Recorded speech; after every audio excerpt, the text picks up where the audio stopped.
This episode is dedicated to the memory of Ian Harrison, also known as Linkin Doc.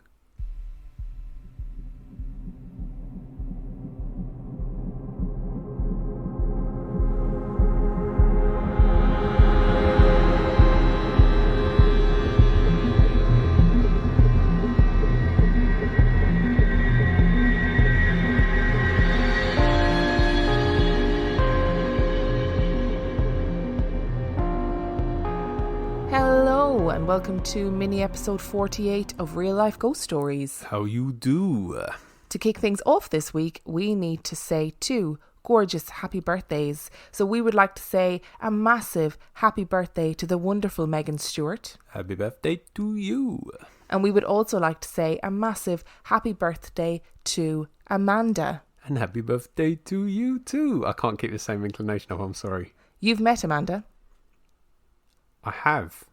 Amanda is somebody that you've met through a video call with our lovely friend Alan McEnany, the tattoo artist. And Amanda has a tattoo of your terrified face on the back of her leg. That is true. And as far as I'm aware, is the only person in the world to have a picture of me tattooed on her. That is also true. What an accolade to have. Indeed. Happy birthday, Amanda, and happy birthday, Megan. Happy birthday. I have got, I think, 5 stories for you today. Ooh. And story number 1 comes from Jen. Growing up, I always thought ghosts existed, but I didn't fully believe. I went to a college that was rumoured to be haunted, and my friends and I scared ourselves silly trying to be amateur ghost hunters after hours. But I never saw anything. Until I moved to Massachusetts a few years ago. I'd been crashing on a friend's couch while looking for an apartment. Now, the couch was one of those L-shaped ones, pushed up against 2 walls in the living room. One wall had a set of windows facing the street.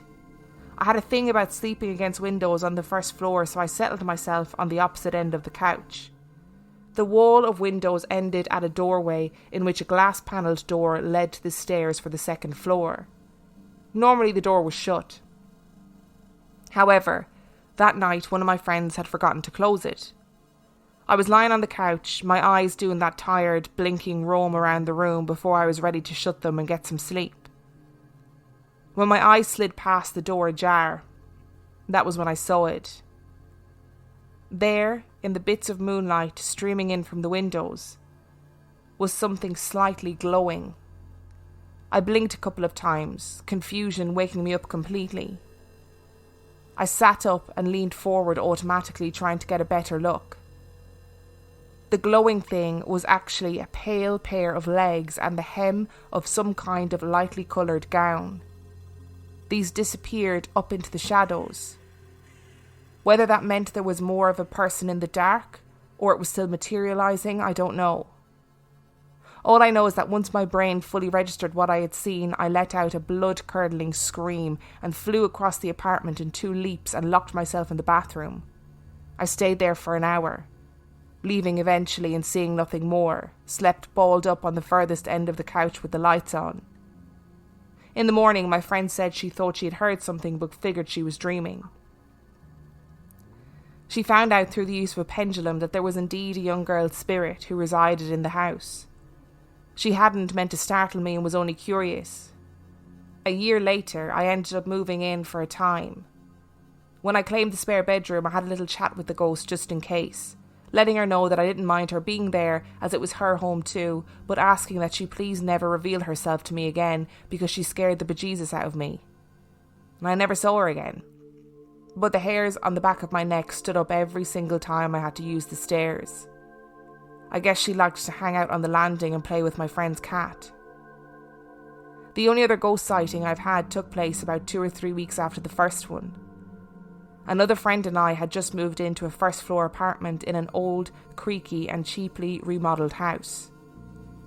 It was hot as the Sahara in my tiny room, which housed the only heater, and the rest of the apartment was as frigid as the Antarctic. This particular night, not long after we moved in, I'd gotten back from my job and decided to unpack another box before bed. My friend had went to sleep maybe 15 or 20 minutes before. I was standing at my dresser, pulling knickknacks out of a box, when I caught movement out of the corner of my eye. Turning my head to say something to my friend who I thought had come out again, I froze.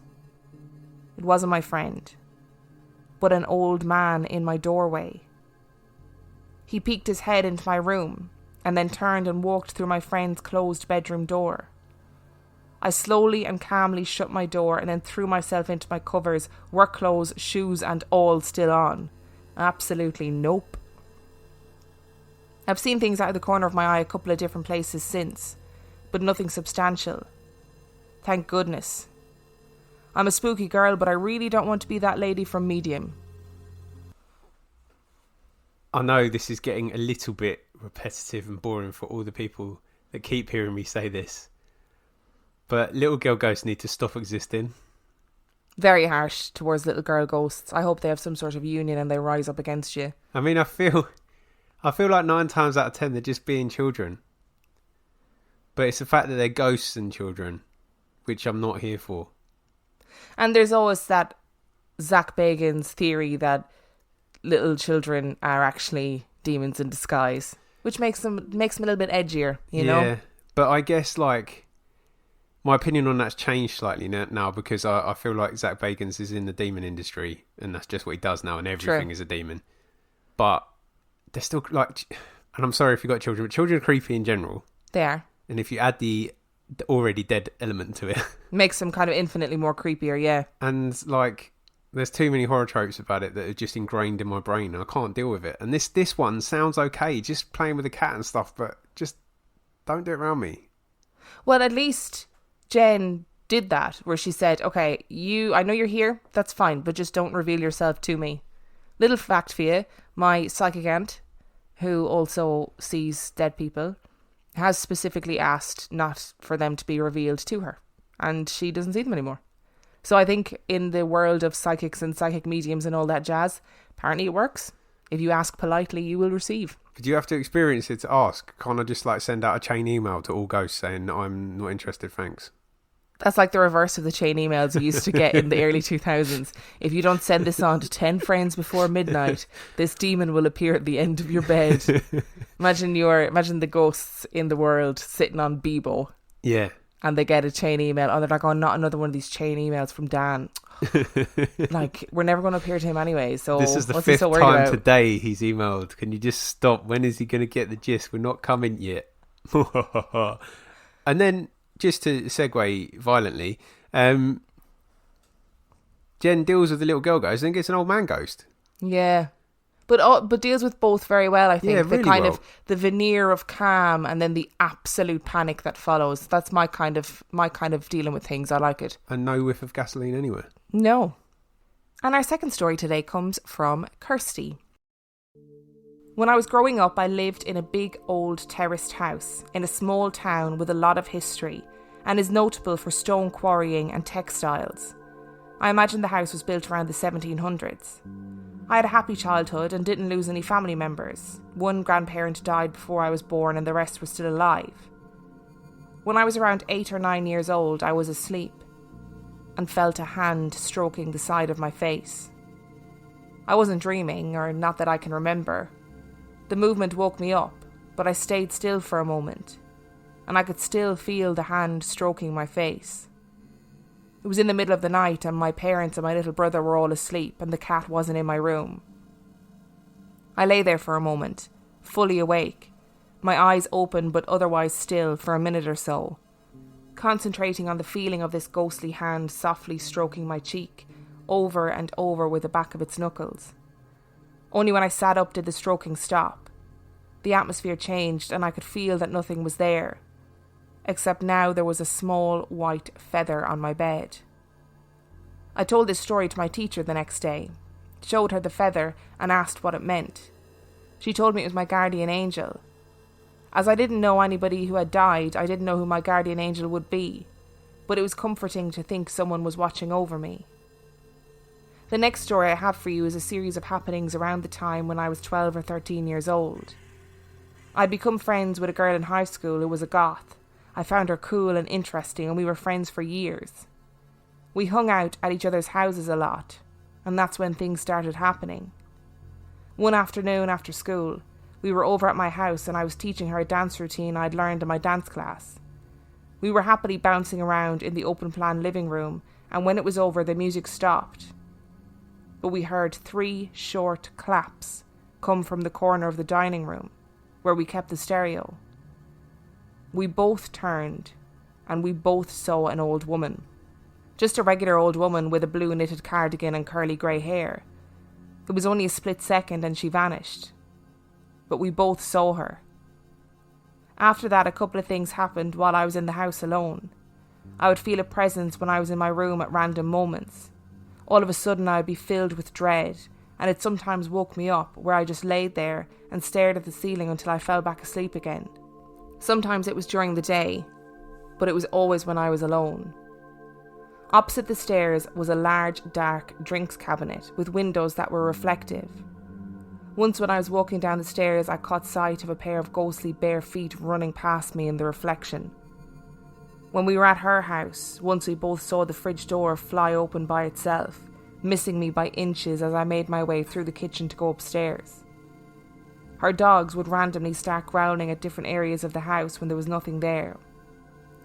Now, what's really interesting about this story is that my parents divorced a year or so earlier, and my mum was getting back into the dating scene, mostly online. She wouldn't bring the dates home or anything, but one of her dates was a real gentleman who would pick her up, so he was invited in while she finished getting ready. He was also a spiritualist. And yep, you can guess what he saw. When he arrived to pick my mum up the second or third time, he told me, "Did you know there is a little old lady who is standing right there, in the corner by the CD player?" This gave me chills. I tried to talk to her when they'd left, just asking questions, not with a Ouija board or anything like that. My friend had taught me that that was stupid. And I didn't get anything back. My mum eventually started dating another guy for a few months, and he was a total loser. Long story short, he cheated on her and she threw him out of the house. Clothes out the window, smashing his things, the lot. Obviously she was very upset and had remained friends with the spiritualist, so he came around a few days later to cheer her up. Anyway, he comes into the house and says, "Oh, the little old lady isn't here anymore." Nothing happened in that house again. I moved out when I was 19 and I've never experienced anything since. I don't know if the little old lady was my guardian angel, if there was a separate entity hanging around the house which was filling me with such unease, or why she was there at all. I looked for archives which would give me some idea who had lived and died there, but I had no luck, so I gave up. I'm 27 now and living with my boyfriend in our own lovely house, which has an open plan living and dining room. It's a fairly new house. I'd say probably built around the 70s. And apart from a creepy looking attic which we haven't dared go into yet, it seems ghost free. I have a black cat too, so I'm hoping he'll be my little protector. I was really freaked out by the first part of Kirsty's story about her face being touched when she was asleep, until she said it about it being an angel, and then I was like, oh, okay, maybe I shouldn't be creeped out by that part. I'd still be creeped out though. Again, maybe need some lessons in manners at an angel school, because I don't want to be woken up in the middle of the night by something stroking my face. You know, it would annoy me either way, whether it was living or dead. I mean, I probably presume it was you, and you were doing it unintentionally. Potentially.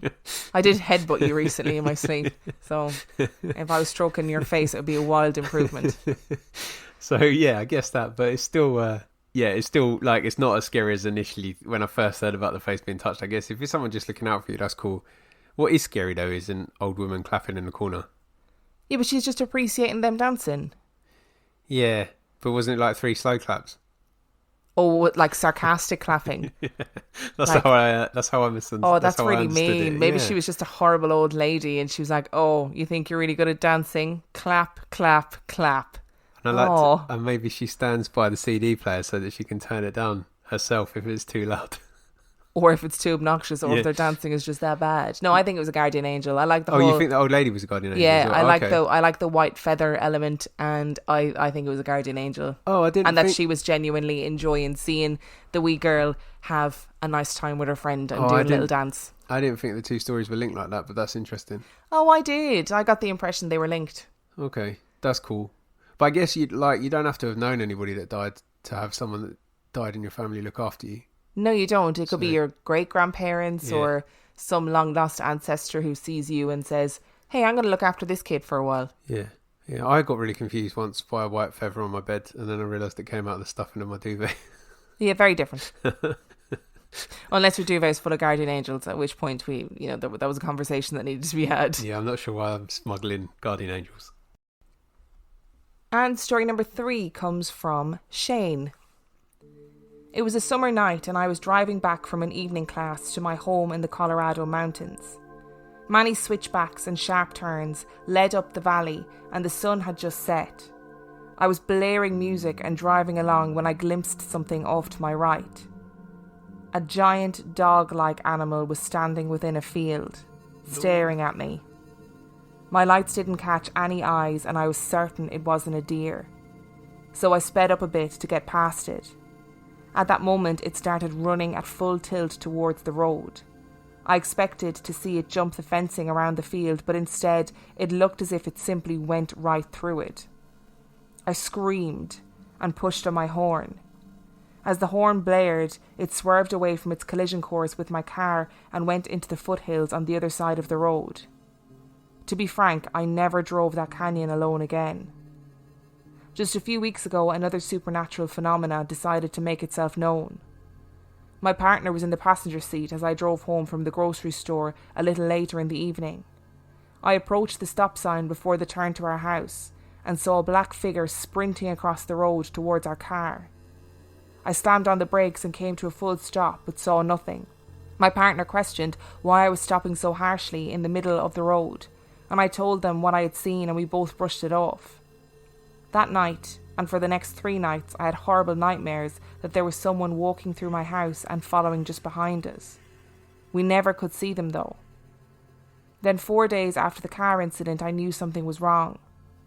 I was putting on my pyjamas in our bedroom and doing my normal routine when I looked towards our attached bathroom and saw a black shadow go past the open door. We have 2 black cats that love to play in the shower water leftovers, so I said, "Kitty, what are you up to?" and walked towards the door. Just then my partner called from the kitchen. "Babe, the cats are in here eating. What's up?" Shivers danced down my back and I ran out of the room just as I saw another shadow run past the door. I ran into the kitchen shaking in terror. My partner tried to calm me down, but I was hyperventilating and didn't know what to do. Somehow I knew it was connected to the thing that I saw on the street the other night. I grabbed my sweetgrass and lit it up and walked slowly back towards the bedroom. As I walked into the kitchen and saw my bedroom door, I saw just for a moment 2 long black fingers grasping the door and then slithering back into the darkness. I fell to the ground crying and my partner took the sweetgrass from my hand and started the ceremony for me as I could barely move.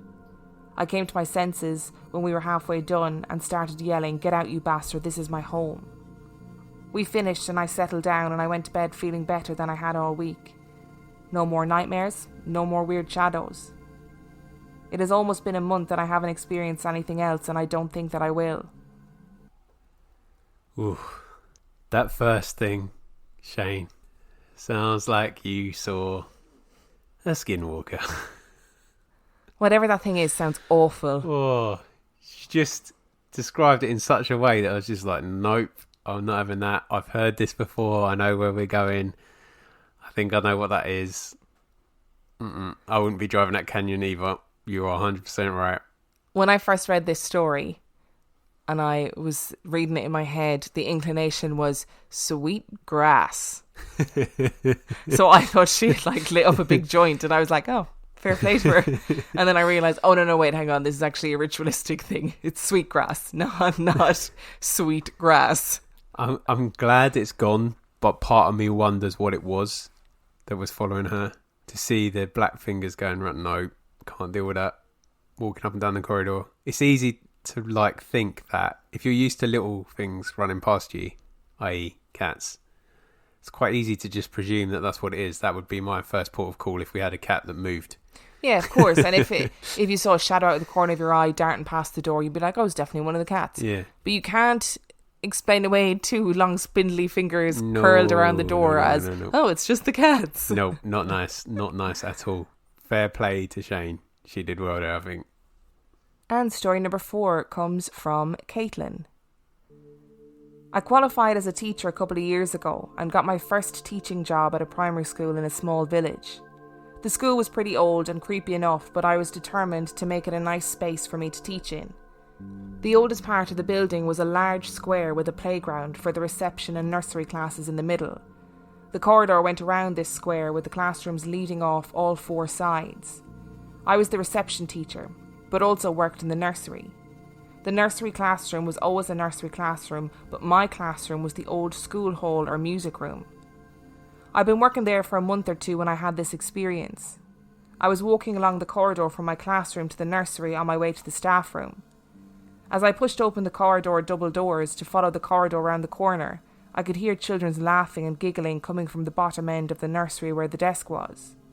The corridor was part of the nursery classroom and was only divided by pillars going down the classroom rather than a solid wall. All the gaps between the pillars are filled with furniture to section off the corridor. I could have looked over the bookcase that was there, but decided to walk up and actually go into the classroom to tell them off for being inside when they shouldn't be. To get into the classroom, you had to walk to the end of the corridor and then turn into the top of the classroom to be able to see down the full length. So me thinking some children had snuck inside to play, I walked up the corridor ready to put my teacher voice on and tell them to go outside. As I walked, the giggling got louder, like the children knew they'd been caught, and were waiting for me to turn the corner and see them, as they do when they're playing hide and seek at that age. I turned into the top of the classroom and looked down its length towards the whiteboard and the desk at the bottom where the giggling had come from. In that second that I looked, I saw two things. One, there was no children in the classroom. It was an open space with nowhere to hide. And two, the teacher's swivel desk chair moved on its own across the floor from one side of the classroom to the other, which was easily 3 feet. There was no breeze, there was no window open. The chair wasn't faulty and there was no incline on the floor. It was even carpeted. The giggling had stopped and it was completely silent. I bolted straight out of there and ran to the staff room. Everyone was shocked when I told them what I had seen, and the receptionist said, "Oh, yeah, I've had experiences with them too." She told us how she often felt her hair or her clothes being pulled while she sat at her desk. My colleague, the nursery teacher, told me about how she would often come in to find toys and resources left out on the floor as though they were being played with, even though the classroom was all tidy the night before. The head teacher told us about a previous member of staff who had quit because nobody would do anything about the children laughing and playing outside her classroom. Apparently it had been checked multiple times and every time there was no children to be found. Our cleaner was the longest standing staff member and was basically part of the furniture. She told me about all the experiences she had had, such as doors slamming down the corridors, a piano playing from my classroom, even though there was no piano in there, and I myself had heard footsteps walking down the corridor by my classroom when no one else was in the building, and I had also seen the doors of my classroom suddenly slam shut. She had these experiences since she started working at the school in her early 20s, nearly 49 years ago. She said that she became so scared that she asked if she could invite a medium into the school on the holidays. The medium told her that there were 2 sets of ghosts who were at the school, all of which had died in a fire many years ago, not long after the school was first built. The first was a man who used to be a teacher, and used to teach music too. He apparently said that he would move on if he bothered the cleaner, but he just wanted to stay and play the piano. The next were 2 little girls, who were cheeky according to the medium, but ultimately meant no real harm and just wanted to play in the nursery. At Christmas, me and my class decorated the class Christmas tree, and the next day, most of the decorations were lying on the floor. I'm not at that school anymore, but I do still hear about the odd scary or inexplicable event still happening today. Okay, so it's almost as if we've got an anti-Razor here, because we've gone from one little girl ghost at the beginning to multiple child ghosts that are laughing and playing with things. I think I would last about a day in that school, if that. I'd probably quit midday, actually. Just walk out. I can't believe she went into the staff room and everyone was like, "Oh yes, sit down and let me tell you a tale." Yeah. You know, you'd think that the head teacher and everybody else involved would be like, "Just don't mention the ghosts. Whatever you do, there's a new person starting. Don't mention the ghost. We want to keep them here as long as possible. We don't want them to quit because of paranormal experiences. I also think, as much as I love music, I also think ghostly music is really creepy as well. Yeah, of course it is. Particularly when there's no piano. I don't think I'd want to hear ghostly music. Like that time we heard that guitar playing. In our bedroom. That was so weird. It's very weird. I'm not a fan of... I mean, the story's wonderful in terms of explanation and clearly very much a ghost story. They're not my kind of ghosts. I don't like it. I don't like it. I think the best stories are the ones where you think there's a really logical explanation. Like if you're a teacher in a school, obviously you're going to think there's kids after sneaking in to play in the classroom and they are doing that giggly little thing that kids do before they know they're going to get caught. And then you're going to say, I'm sorry, why are you in here? Get out, please. And go outside and play with the others. Put your teacher voice on. And then suddenly you're like, oh, fuckity fuck, that's not what this is at all. And everybody's just like, oh yeah, that's just ghosts. Although hopefully, as a primary school teacher, your response to everything is not fuckity fuck. Out loud anyway. Yeah, that would probably in front of the children. Probably be inappropriate. Probably not good. Well, that definitely would be my response. And our final story today comes from Kaylin. I'm not sure what subject this story of mine will go under, as this one is a tad odd. And I'm not sure what to think of it, even myself to this day. I was maybe 10 or 11. It was during the summer and it was a hot, sunny day in a small town called Sun Prairie, Wisconsin. I was enjoying the time with my 2 cousins in the backyard of our grandparents' house, playing and being normal kids as you would expect. My grandparents were religious folk, so they didn't support anything supernatural except if it came from prayer. They would pray against the demonic, and I knew that my grandmother believed that anything that involved magic was witchcraft and definitely demonic. She even went as far as burning some trading cards of mine from the popular game Yu-Gi-Oh!, and they made a screeching noise while they were burning. If I were a thinking man like Dan, it was definitely something to do with the infrastructure of the cards. They screamed due to the foil reacting to the fire, but my grandma thought it was proof that they were demonic. As we were playing, there was a mound of dirt, or those wood chips you find in a playground. I think we were playing King of the Hill. All you do is attempt to stay on top for as long as you can. As I was attempting to stay on the top, a flurry of black spheres came hurtling towards me from the air, and I yelled out in fright. I dropped to the ground and off the mound as if I was actually being threatened by something coming towards me. I was shaken and scared. What was it I saw? Were they demonic entities or something else? Was it possible they were aliens? I'll never know to this day. There was nothing in the sky, not even clouds, just a bunch of black spheres. As a child, it caused me great fear and nobody seemed to believe me. I only remember that my grandmother prayed for whatever happened. Despite all of the different paranormal experiences in my life, I've never seen anything like this and had a physical response so strong like that. First of all, I'd like to say thank you very much for Kaylin for referring to me as a thinking man. Yeah. You vastly overrate my thinking prowess. I definitely would have said demon. But and are you going to say demon now?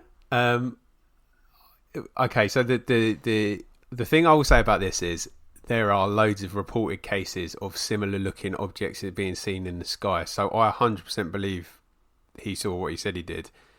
I also feel that if your grandma, who burns Yu-Gi-Oh cards because she thinks they're demonic, is praying for whatever you saw, that's also probably further evidence that something is askew. Does that make sense? Yeah, it does make sense. Yeah, I mean, frightening. How do you feel about it? Because that's your...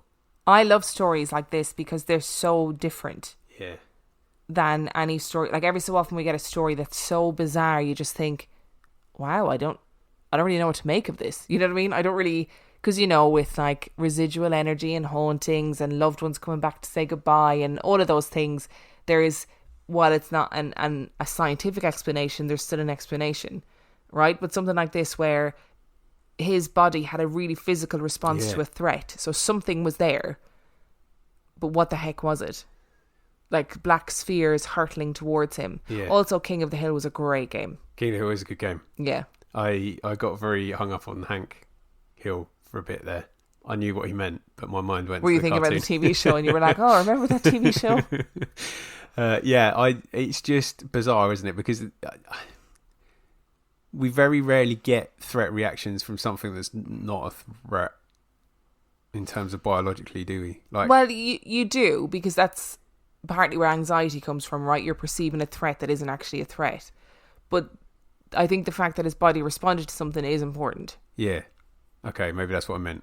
Yeah, maybe. Well, it's our bodies do funny things, and they respond to threats that are like inbuilt in our psyche from our ancestors. Do you know what I mean? So you just don't know why your body responds in the way it does. What if Kaylin's ancestors were fighting black orbs back in like the day, and that's like actually like a proper prehistoric like threat Enemy reflex? Yeah. You thought velociraptors were bad. Yeah, black spheres. Oh man, that's creeped me out a little bit now. My head's going all over the way. If you enjoyed today's episode, you can find everything you need to know about us on reallifeghoststoriespodcast.com. You can send us your own spooky story to reallifeghoststoriespodcast@gmail.com. You can support us on Patreon. That is patreon.com/reallifeghoststories, where for $5 a month or for $2 a month, you get access to heaps of extra content. And on that note, we shall see you next week. Bye.